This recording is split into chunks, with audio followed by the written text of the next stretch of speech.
Hello everyone, welcome back to my YouTube channel. आज का हमारा मैथ्स का क्वेश्चन इस प्रकार से है।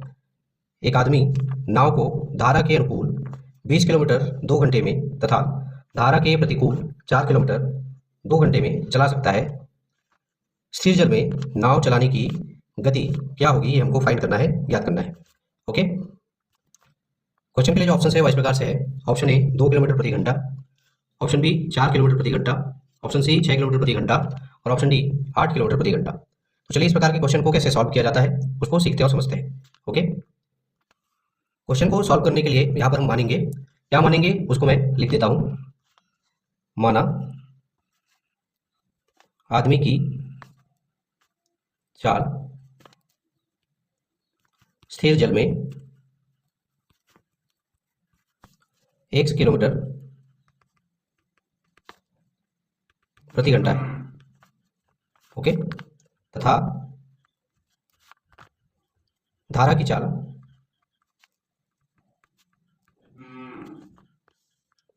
y किलोमीटर प्रति घंटा है, ये हम लोग मान लेते हैं। ओके, तब धारा के अनुकूल गति बराबर क्या हो जाएगा, तब धारा के अनुकूल गति या अनुकूल चाल बराबर क्या हो जाएगा, तो ये हो जाएगा x धन y किलोमीटर प्रति घंटा। ओके, ये तो हो गया धारा के अनुकूल गति या धारा के अनुकूल कुल गति। ठीक है, तथा धारा के प्रतिकूल गति बराबर क्या हो जाएगा, यहाँ पे मैं लिख देता हूं, धारा के प्रतिकूल गति बराबर ये हो जाएगा x ऋण y किलोमीटर प्रति घंटा। क्लियर इतना? ओके, चलिए आगे चलते हैं। आगे हम लोग यहाँ पर लिखेंगे तब प्रश्नानुसार। अब प्रश्न में क्या कहा गया है, प्रश्न में कहा गया है कि धारा के अनुकूल आदमी जो है वो नाव को 20 किलोमीटर 2 घंटे में चलाता है। ठीक है, तो इसके अनुसार यहाँ पर चाल का मान क्या हो जाएगा, तो चाल का सूत्र होता है दूरी बटे में समय।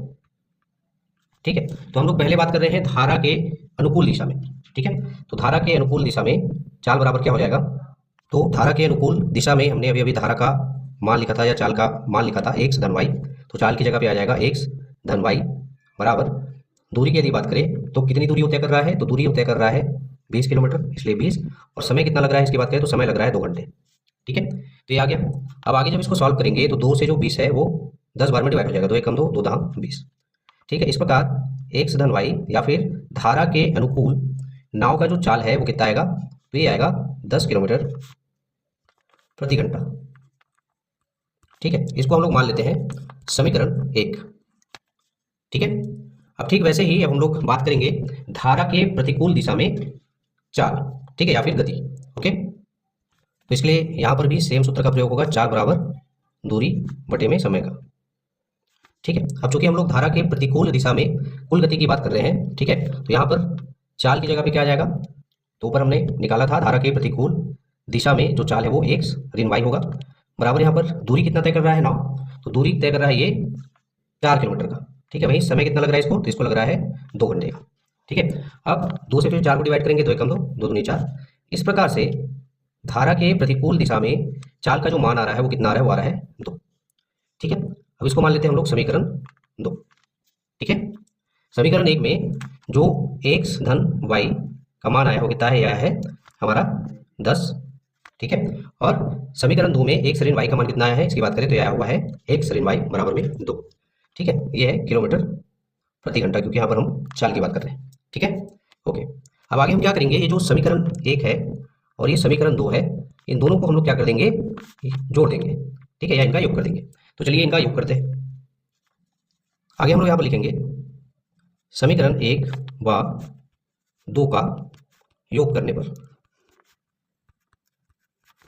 ओके, तो इन दोनों को जब जोड़ेंगे तो समीकरण 1 में क्या दिया हुआ है, तो ये दिया x धन y बराबर में 10, वहीं समीकरण 2 में है x ऋण y बराबर में 2। इन दोनों का हम लोग क्या करेंगे, योग करेंगे। ठीक है, तो 10 और 2 को जब जोड़ेंगे तो मान आ जाएगा 12। ठीक है, यहाँ पे बराबर का चिन्ह, यहाँ पर देखिए ये धन y है और नीचे का ऋण y है, इसलिए ये दोनों एक दूसरे से क्या हो जाएंगे, कैंसिल हो जाएंगे, कट जाएंगे। ठीक है, अब यहाँ पर x और नीचे में x है तो दोनों जुड़कर हो जाएंगे कितने, 2x हो जाएंगे। ठीक है। अब x का मान निकालने के लिए हम क्या करेंगे, 2 का पक्षांतर कर देंगे हमारे राइट हैंड साइड पे। तो पक्षांतर करने पर x बराबर में क्या हो जाएगा, तो ये हो जाएगा 12/2 और बराबर में 6। ठीक है, यहाँ पर x का जो मान आ रहा है वो कितना आ रहा है, वो आ रहा है 6 किलोमीटर प्रति घंटा। ये आ गया x का मान। ठीक है, अब इस x के मान को हम क्या करेंगे, समीकरण 1 में रखेंगे। ठीक है, और 1 में रखकर हम लोग y का मान भी ज्ञात कर लेंगे। तो चलिए y का भी मान ज्ञात कर लेते हैं। यहाँ पर मैं लिख देता हूँ, समीकरण 1 में x का मान रखने पर, तो समीकरण 1 बराबर क्या था, तो ये था x धन y बराबर में 10। अब यहाँ पर हम लोग क्या करेंगे, x का मान रख देंगे। तो x का मान अभी हमने निकाला, जो क्या है 6 धन y बराबर में 10। अब क्या करेंगे, 6 का पक्षांतर करेंगे हमारे राइट हैंड साइड पे। तो पक्षांतर करेंगे तो ये हो जाएगा y बराबर में 10 ऋण 6। अब चूंकि इधर जो 6 है वो प्लस में है, पक्षांतर करने पर ये माइनस हो जाएगा। ठीक है, इस प्रकार y का मान क्या आएगा, 10 में से 6 को जब घटाएंगे तो ये आ जाएगा 4 किलोमीटर प्रति घंटा। ठीक है, अब चूंकि हमें क्वेश्चन में स्थिर जल में नाव चलाने की गति या नाव की चाल ज्ञात करनी थी, जो कि हमने कर लिया है, और जिसका मान आया है कितना, इसका मान आया है 6 किलोमीटर प्रति घंटा। ठीक है, स्थिर जल में नाव की चाल कितनी होगी, तो 6 किलोमीटर प्रति घंटा होगी। ठीक है, और हमने जो y निकाला है, y को हमने क्या माना था, y को हमने माना था धारा की चाल। ठीक है, यानी कि धारा की जो चाल है वो कितनी निकल कर आई है, तो ये आया है 4 किलोमीटर प्रति घंटा। ये हो गया हमारा किसका मान, तो ये हो गया धारा का मान या धारा की चाल। क्लियर है। अब चूंकि हमें क्वेश्चन में स्थिर जल में आदमी की चाल या नाव की चाल ज्ञात करनी थी, जो कि हमने कर लिया है, जिसका मान आया है 6 किलोमीटर प्रति घंटा। ठीक है, अब चलिए बारी आती है ऑप्शन की तरफ चलने की। ऑप्शन की तरफ चलते हैं और देखते हैं कि कौन से वाले ऑप्शन में 6 किलोमीटर प्रति घंटा दिया हुआ है। ओके, जब हम लोग ऑप्शन की तरफ आते हैं तो हम देखते हैं कि हमारे ऑप्शन नंबर सी में 6 किलोमीटर प्रति घंटा दिया हुआ है, यानी कि इस क्वेश्चन का जो राइट आंसर होगा वो होगा ऑप्शन नंबर सी, 6 किलोमीटर प्रति घंटा।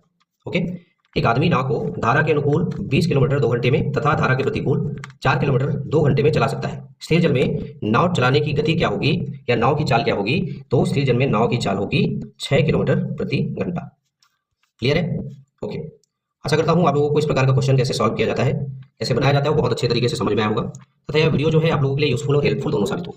इसी प्रकार के इंपॉर्टेंट क्वेश्चन को लेकर, टॉपिक को लेकर मिलते हैं हमारे नेक्स्ट वीडियो में। तब तक के लिए धन्यवाद। Thank you so much.